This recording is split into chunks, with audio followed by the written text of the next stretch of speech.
सिलाई मशीन से जुड़ी 5 ऐसी प्रॉब्लम जिनको आप अगर देख लिए तो आपको सिलाई मशीन में कभी भी प्रॉब्लम्स नहीं आएंगी। मान लो कि आपका सिलाई मशीन जो है कपड़ा आगे नहीं खींच रहा है, आपका जो सिलाई मशीन है वो बार बार पीछे की तरफ भगता है, आपके जो सुई के नंबर्स हैं आपको समझ में नहीं आता कितना रखना चाहिए, क्या करना चाहिए, धागा फंसता है बार बार, ऑयलिंग कैसे करनी है, बहुत सारी चीज़ें आज की इस वीडियो में कंप्लीट ट्यूटोरियल देखने वाला हूं। तो अगर आपके भी सिलाई मशीन में प्रॉब्लम है, मैकेनिक के पास नहीं जाना चाहते, रिपेयरिंग शॉप में नहीं जाना चाहते, तो इस वीडियो को जरूर से देखें। आज इस वीडियो में मैं सारी चीज़ें क्लियर कर दूंगा। तो चलिए फ्रेंड्स, स्टेप बाय स्टेप चीज़ों को समझते हैं। सबसे पहले मैं आप लोगों को ना कुछ ऐसी चीज़ें बता रहा हूँ जो कि बहुत ही रेयरली होती है, लेकिन जिनके साथ ये प्रॉब्लम होती है ना उनका हालत ख़राब हो जाता है।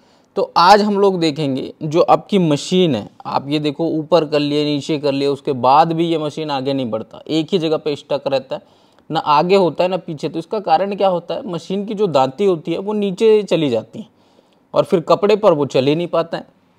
तो इसका सॉल्यूशन क्या है, आपको दांती ऊपर करना पड़ेगा।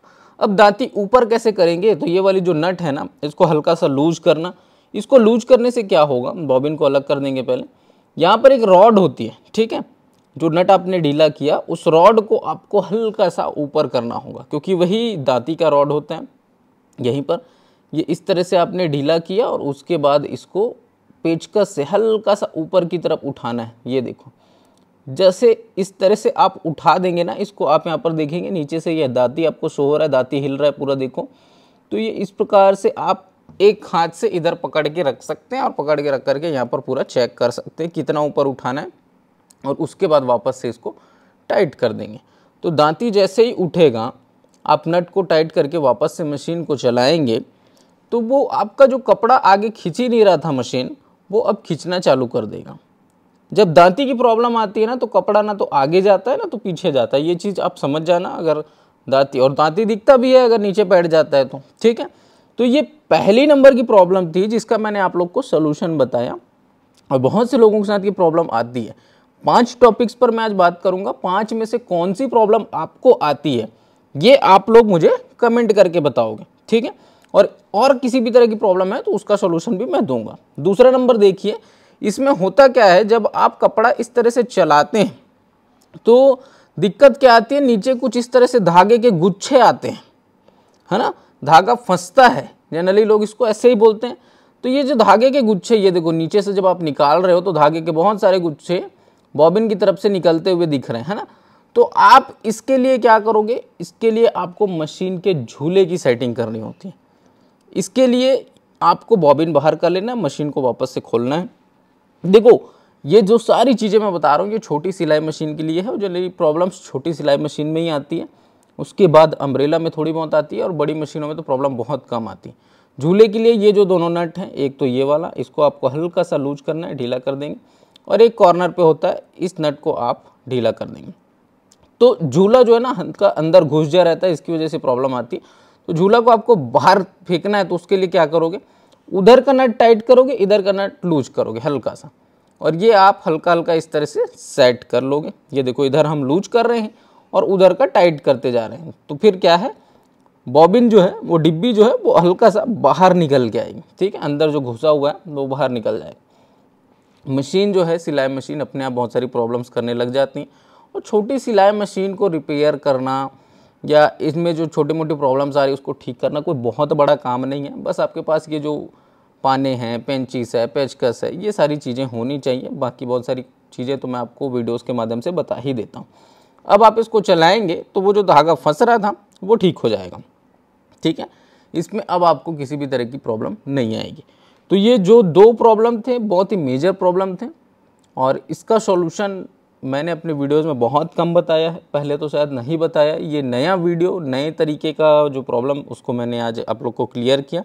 और एक चीज़ मैं आपको और बता दूं कि ये जो सभी तरह के प्रॉब्लम आ रहे हैं ना, इसको हमने खुद से क्रिएट किया ताकि आप लोग को समझाया जा सके। हमारी मशीन में ऐसी कोई प्रॉब्लम नहीं, लेकिन आपको समझाने के लिए किया गया है।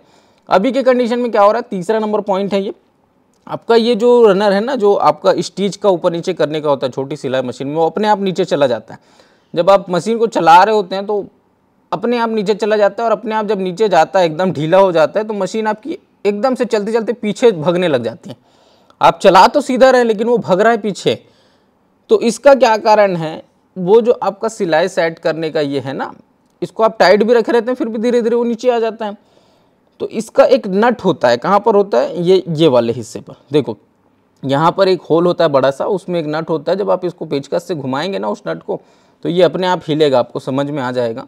तो इस नट को आपको अच्छे से टाइट कर देना है। देखो इतना भी टाइट नहीं करना है कि जब आपको आवश्यकता है उसको नीचे करने की, सिलाई को सेट करने की, तो हो ही नहीं रहा है, ऐसा ना हो। इतना टाइट रखें कि वो अपने आप ना गिरे, ठीक।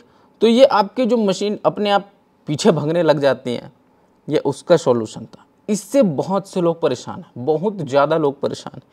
तो मैंने सोचा कि इसके ऊपर में भी वीडियो बनाई जाए।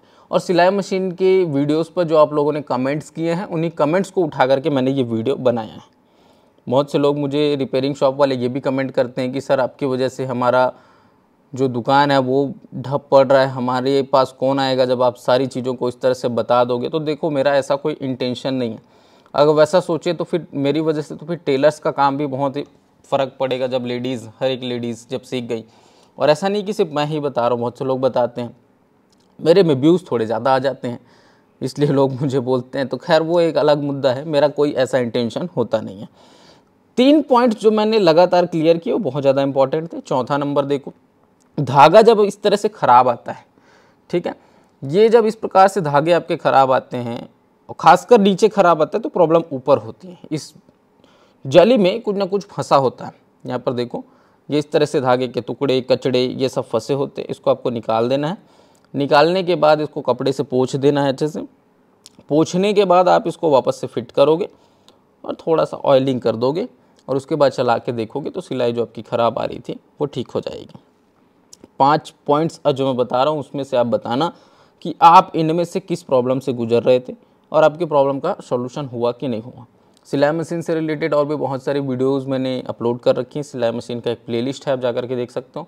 कोशिश करूँगा कुछ वीडियो के लिंक्स इस वीडियो के डिस्क्रिप्शन में दे दूं, ताकि आप लोगों को जो बेसिक जो प्रॉब्लम्स आती है, जैसे धागा टूटना है ना, ऊपर का सिलाई ख़राब आना, नीचे का सिलाई ख़राब आना, मशीन में ऑयलिंग कैसे करनी है, आवाज़ बहुत ज़्यादा कर रहा है, धागा फंसा हुआ है, तो वो सारी चीज़ें आपको कैसे ठीक करनी है, मैं सब कुछ जो बताया हुआ हूँ उसका लिंक कोशिश करूँगा डिस्क्रिप्शन में प्रोवाइड करने की। बाकी आप दिलीप टेलर सेविंग मशीन ऐसा सर्च करेंगे तो आपको बहुत सारी वीडियो मिल जाएगी। सिलाई मशीन रिपेयरिंग ऐसा सर्च करोगे तो भी। अब जब आप इसमें चलाएंगे तो जो धागा ख़राब आ रहा था वो नहीं आएगा। ये आपका प्रॉब्लम का अब सॉल्यूशन हो चुका है। तो 4 अलग अलग पॉइंट्स पे हमने डिस्कस किया। देखिए सिलाई सही आने लग गई। 5वां नंबर पॉइंट क्या कहता है? 5वां नंबर का जो पॉइंट है वो बहुत ही ईजी है।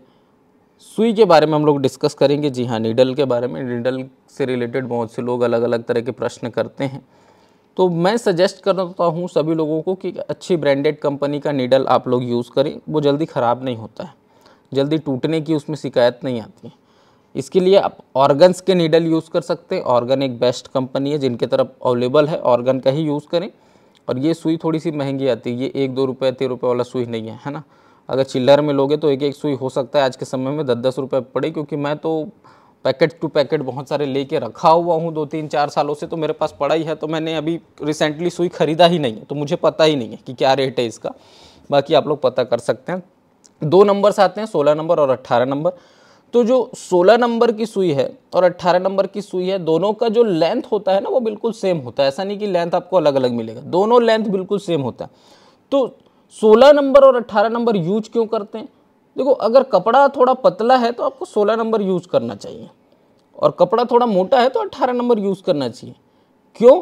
क्योंकि जो 16 और 18 नंबर है ना, इसमें इसका थिकनेस, कहने का मतलब इसका जो मोटाई है सुई का, उसमें चेंजेस आते हैं। ऐसा नहीं कि इसकी लेंथ बड़ी या छोटी होती है। बहुत से लोगों को यही कंफ्यूजन होता है कि सुई की लंबाई कम या ज़्यादा होगी। ऐसा नहीं है, लंबाई बिल्कुल वही रहती है, मोटाई में हल्का सा फ़र्क होता है, एकदम महीन फ़र्क, जो आप अगर अपनी आंखों से देखेंगे, हाथ से छू के देखेंगे, नहीं समझ में आएगा। तो आई होप सिलाई मशीन से रिलेटेड ये जो प्रॉब्लम्स मैंने आपको बताया ये आप क्लियर हो गया होगा। वीडियो अगर पसंद आया तो इसको लाइक करना, शेयर करना और कमेंट करके बताना आपको कौन सा टॉपिक सबसे अच्छा लगा। तो मिलते हैं नेक्स्ट वीडियो में, तब तक के लिए जय हिंद।